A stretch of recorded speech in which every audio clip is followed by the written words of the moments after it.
ഒരുപാട് കാലമായി സ്റ്റാർലിങ്ക് ഇന്ത്യയിൽ ഓപ്പറേറ്റ് സ്റ്റാർട്ട് ചെയ്യുന്നു എന്ന് പറയുന്നത്. പക്ഷേ അതിന് ഏറെക്കുറെ അനുമതി ലഭിച്ച രൂപമാണ് ഈ കഴിഞ്ഞ മാസം നമ്മളൊക്കെ വാർത്തകളിലൂടെ വായിച്ചത്. സ്റ്റാർലിങ്ക് കൊണ്ട് എന്താണ് നമുക്ക് സാധാരണ ജനങ്ങൾക്ക് ഉപയോഗമുള്ളത്, ഗുണമുള്ളത് എന്നാണ് നമ്മൾ ഈ ചാനലിലൂടെ, ഈ വീഡിയോയിലൂടെ പരാമർശിക്കാൻ ആഗ്രഹിക്കുന്നത്.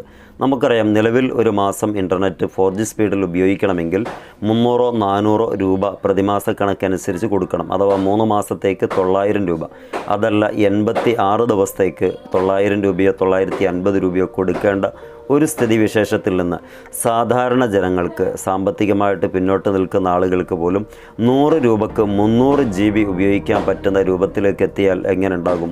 എല്ലാവർക്കും അതിൻ്റെ ഉപയോഗപ്പെടുത്താൻ സാധിക്കും എന്നുള്ളത് നമുക്കൊക്കെ അറിയാൻ പറ്റും. അതുപോലെ ഒട്ടനേകം ഹൈപ്പറായിട്ടുള്ള ഒരുപാട് ഓഫറുകളാണ് ഇപ്പോൾ സ്റ്റാർലിങ്കിൻ്റെ കടന്നുവരവോടുകൂടി ഇന്ത്യ രാജ്യത്ത് പ്രഖ്യാപിക്കപ്പെടാൻ പോകുന്നതെന്ന് ബൂമറാങ് വരുന്നുണ്ട്. അതിൻ്റെ ഭാഗമായി നമ്മൾ മനസ്സിലാക്കി വെക്കേണ്ട ഏതാനും ചില പ്രത്യേകതകൾ എന്താണെന്നുള്ളത് നോക്കാം. ഒന്നാമതായിട്ട്, ഗ്രാമീണ മേഖലകളിൽ ഇൻ്റർനെറ്റിൻ്റെ ലഭ്യത കൂടുതൽ ഉറപ്പുവരുത്താൻ സാധിക്കുന്നു എന്നുള്ളതാണ്. അതിന് പ്രത്യേകമായിട്ട് സ്റ്റാർലിങ്കിൻ്റെ ഒരു വെറൈറ്റി എന്ന് പറയുന്നത് ഫൈബർ ഒപ്റ്റിക് കേബിളുകളോ സെൽ ടവറുകളോ എത്തിച്ചേരാൻ ബുദ്ധിമുട്ടുള്ള മലമ്പ്രദേശങ്ങൾ, ഗ്രാമങ്ങൾ, ഒറ്റപ്പെട്ട ദ്വീപുകൾ, ഇവിടെയെല്ലാം സ്റ്റാർലിങ്കിന് അതിവേഗ ഇൻ്റർനെറ്റ് എത്തിച്ചു കൊടുക്കാൻ സാധിക്കും. കാരണം ഫൈബർ ഒപ്റ്റിക് കേബിളുകളിലൂടെയല്ല ഈ സ്റ്റാർലിങ്ക് വർക്ക് ചെയ്യുന്നത് എന്നത് തന്നെയാണ്. അതോടുകൂടെ ഇന്ത്യയിലുള്ള മഹാഭൂരിപക്ഷം ജനങ്ങളും ഇന്ത്യയിൽ എന്ത് നടക്കുന്നു, എങ്ങനെയൊക്കെയാണ് ലോകമെന്ന് നോക്കിക്കാണാൻ പറ്റുന്ന ഭാഗത്തിൽ വലിയ ഒരു വിസ്ഫോടനം നടക്കാൻ സാധ്യതയുണ്ട്. അത് മൊബൈൽ മേഖലയിൽ വർക്ക് ചെയ്യുന്ന ആളുകൾക്ക് കൂടുതൽ കച്ചവടം ലഭ്യമാകാനും സാധ്യതയുണ്ട് എന്ന് കൂടുതൽ നമുക്ക് ആലോചിക്കുമ്പോൾ മനസ്സിലാകുന്ന ഒരു പ്രധാനപ്പെട്ട ഒരു കാര്യമാണ്. രണ്ടാമത്തെ ഏറ്റവും പ്രധാനപ്പെട്ട ഒരു കാര്യം കുറഞ്ഞ ലേറ്റൻസിയും ഉയർന്ന വേഗതയുമാണ്. ഇതുകൊണ്ട് ഉദ്ദേശിക്കുന്നത് സ്റ്റാർലിങ്ക് ലോ എർത്ത് ഓർബിറ്റലിലെ ഉപഗ്രഹങ്ങൾ ഉപയോഗിക്കുന്നതിനാൽ ലേറ്റൻസി വളരെ കുറവായിരിക്കും. ഇത് വീഡിയോ കോളുകൾ, അതുപോലെ തന്നെ online gaming, 4K video streaming, വിദൂര പഠനം, അതുപോലെ ടെലികോൺഫറൻസിംഗ് തുടങ്ങിയ തത്സമയ ആപ്ലിക്കേഷനുകൾക്ക് വളരെ മികച്ച ബഫറിംഗ് ഇല്ലാതെ തന്നെ കാര്യങ്ങൾ നടത്താൻ സാധിക്കുമെന്നുള്ളതാണ്. ഡൗൺലോഡിൻ്റെ വേഗത 100 മുതൽ 250 MBPS വരെ അധികവും പ്രതീക്ഷിക്കുന്നുണ്ട് എന്നുള്ളതാണ് സ്റ്റാർലിങ്കിൻ്റെ വരവോടുകൂടെ സാധ്യമാകാൻ പോകുന്നത്. അഥവാ ഒരു ഫിലിം നമുക്ക് ഡൗൺലോഡ് ചെയ്യാൻ ഒരു മിനിറ്റോ 1.5 മിനിറ്റോ മതിയാകുമെന്നുള്ള ഒരു പ്രത്യേകതയാണ് ഈ സ്റ്റാർലിങ്ക് കടന്നു വരുന്നത് കൂടെ നമ്മുടെ രാജ്യത്ത് സംവിധാനിക്കാൻ പോകുന്നത്. മൂന്നാമതായിട്ടുള്ള പ്രധാനപ്പെട്ട ഒരു കാര്യം ദുരന്ത സമയത്തെ ആശയവിനിമയം സാധ്യമാക്കുന്നു എന്നുള്ളതാണ്. പ്രകൃതി ദുരന്തങ്ങൾ ഉണ്ടാകുമ്പോൾ പരമ്പരാഗതമായ ആശയവിനിമയ സംവിധാനങ്ങളൊക്കെ തകരാറിലാകുമ്പം സ്റ്റാർലിങ്ക് വഴി കണക്ടിവിറ്റി നിലനിർത്താൻ സാധിക്കുന്നു എന്നുള്ളത് ഈ ഗണത്തിൽപ്പെട്ട ഏറ്റവും വലിയ പ്രധാനപ്പെട്ട കാര്യമാണ്. ഇത് ദുരിതാശ്വാസ പ്രവർത്തനങ്ങൾ ഏകോപിപ്പിക്കുന്നതിന് വളരെ എളുപ്പം ചെയ്യുമെന്നുള്ളത് എടുത്തു പറയേണ്ട കാര്യം തന്നെയാണ്.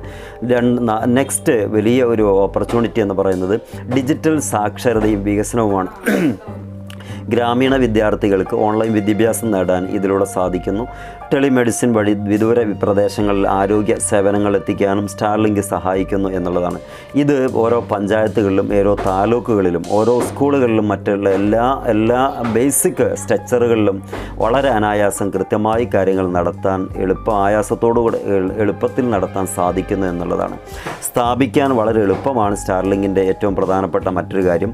പരമ്പരാഗത ഇൻ്റർനെറ്റ് സേവനദാതാക്കളെ പോലെ ഭൂമിക്കടിയിലൂടെ കേബിളുകളോ വലിയ അടിസ്ഥാന സൗകര്യങ്ങളോ ആവശ്യമില്ല എന്നത് ഏറ്റവും പ്രധാനപ്പെട്ട കാര്യങ്ങളിൽ ഒന്നാണ്. സ്റ്റാർലിങ്ക് എന്ന് പറയുന്ന സ്റ്റാർലിങ്ക് കിറ്റ് നമുക്ക് വാങ്ങിക്കാൻ കിട്ടും. അഥവാ dish mounting, tripod, wifi router എന്നിവ അതിൽ ഉൾപ്പെടുന്നുണ്ട്. ഉപയോക്താക്കൾക്ക് സ്വയം ഇൻസ്റ്റാൾ ചെയ്യാൻ കഴിയും. അഥവാ ഈ ഒരു വരവ് വളരെ കണ്ണിങ് ആയിട്ട് നടപ്പിലാവുകയാണെങ്കിൽ ഇപ്പോൾ പിടിച്ചു നിൽക്കുന്ന ജിയോ അടക്കമുള്ളവരുടെ കൊള്ളകൾ ഒരു പരിധിവരെ ഇല്ലാതെയാക്കാൻ സാധിക്കുമെന്നുള്ളതിൽ നമുക്കൊക്കെ ആശ്വസിക്കാൻ പറ്റും. ഇത്തരം ഇൻഫർമേറ്റീവായിട്ടുള്ള ടെക്നോളജീസ് ബന്ധപ്പെട്ട ടെക് വിവരങ്ങൾ ഈ ചാനലിലൂടെ നിങ്ങൾക്ക് എത്തിക്കുന്നതാണ്. ചാനൽ സബ്സ്ക്രൈബ് ചെയ്ത് കൂടെ കൂടുക.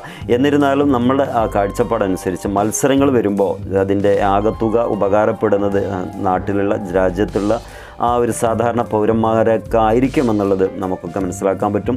പക്ഷേ കോർപ്പറേറ്റുകൾ എല്ലാം ഒരു അച്ചുതണ്ടിൽ വാർത്തെടുക്കപ്പെടുമ്പം ആ നാട്ടിലെ ആളുകൾക്ക് ജീവിക്കാൻ ഗതിയില്ലാത്തൊരവസ്ഥയും സംജാതമാകും. 100 രൂപക്ക് 300 GB എന്നുള്ളത് നമുക്ക് വന്നു കഴിഞ്ഞതിന് ശേഷം പറയാൻ പറ്റും. കാരണം ഇപ്പം ബൂമറാങ് എന്ന് പറയുന്ന രീതിക്ക് വരുന്ന ഒട്ടനേകം വാർത്തകൾ ഇപ്പം നിലവിൽ വരുന്നുണ്ട്.